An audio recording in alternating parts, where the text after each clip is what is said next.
I could sure use a little victory with this Obamacare. My insurance now blows. They don't even cover x-rays. They say, just go to the airport, go through the full-body scanning machine, ask the TSA guy what he thinks. Anything broken? I'm not a doctor. I know, but my insurance doesn't cover it. Just give me your best shot. Any cracks or fractures, I'll wait. I have the worst insurance in the world. It's called GoFundMe. Anybody else have this? GoFundMe? I have what they call a disaster insurance. It's the cheapest one out there. It's like $5 a month and $20,000 deductible. That's what they call it, a disaster insurance, because they only cover you if you get hit by a bus. I called up, what about a minivan or an SUV? Nope, gotta be a bus. How about a tractor trailer or a pickup? Sorry, gotta be a bus.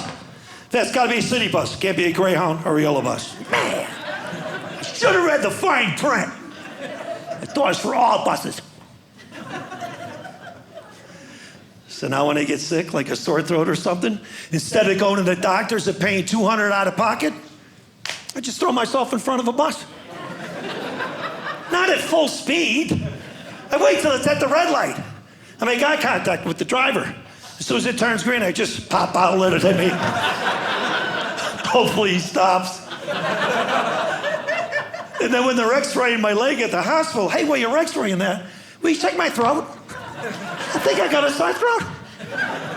I don't even know how I got it. Maybe when the bus hit me, I went, ah! But I need some antibiotics. And I need it now.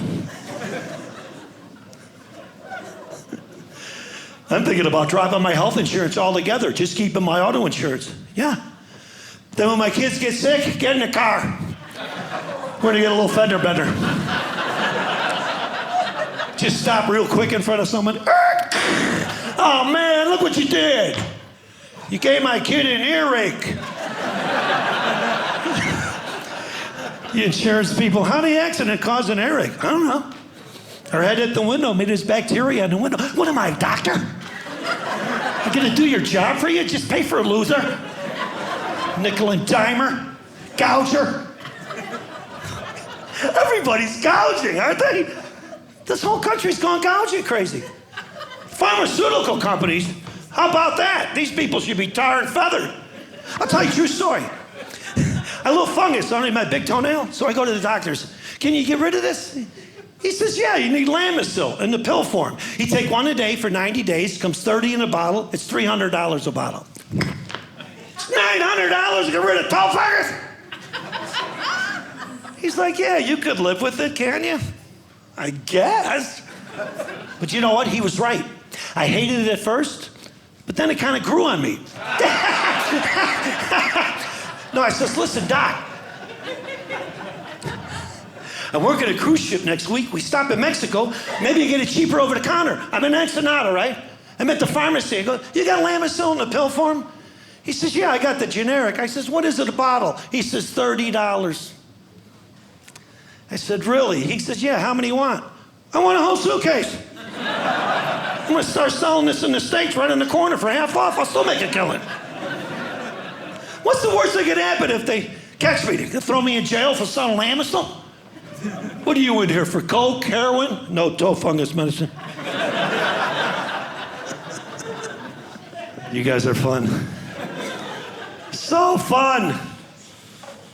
So nice to look out and see everybody's faces. And no masks. All right.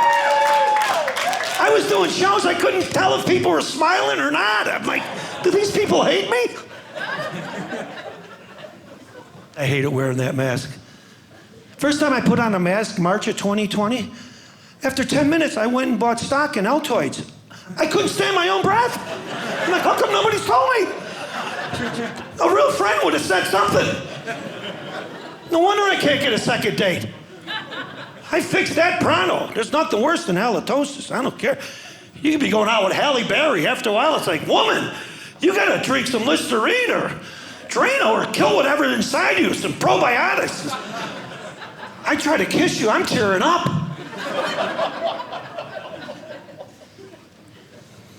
I tell you who really misses wearing masks. are ugly people with beautiful eyes.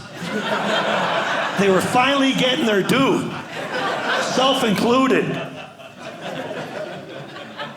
You know, until you got them home, then you got the big reveal. Boy, you got some beautiful eyes. Thank you. No one's ever told me before. Oh. You can't spring that on me. You got to give me a warning. I'm taking my mask off now.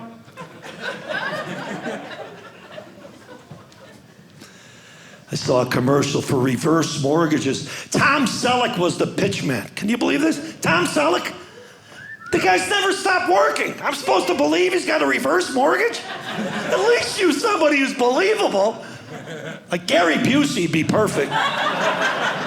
You know, after years of alcohol and drug abuse and a motorcycle accident that left me half mental, all my acting roles dried up. If it wasn't for reverse mortgages, I'd be out in the street. In fact, I got a couple months of equity left and I will be out on the street. So if you happen to see me out and about and spare some loose change, I could sure use it.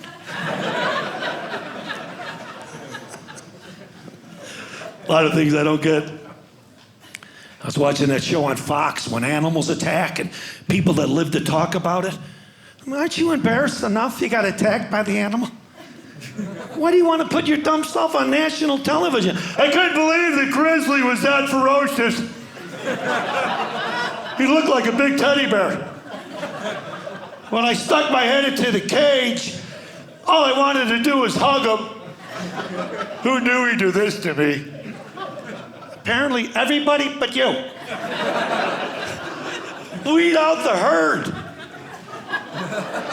That's all the bear's thinking. Oh, must be a sick one. I'll do the humans a favor.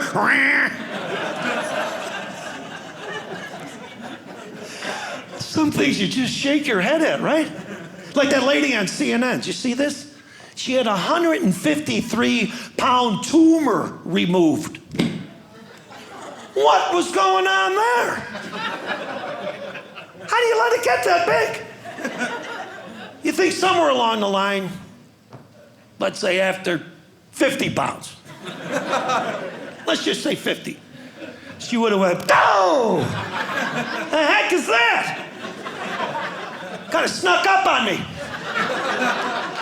I didn't notice it at 30 and 40 pounds. I think I got a problem. Screw it, I'll give it another 100 pounds. No one's gonna notice. Talk about living in denial. Tumor. What tumor? This is water weight. It's not a tumor. I'll be all right. No, you won't.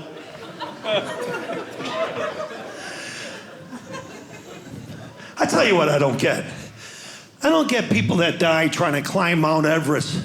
Then you come to find out the guy's got 3 little kids and a wife. What are you climbing a mountain for? Isn't raising a family hard enough? And a big enough challenge?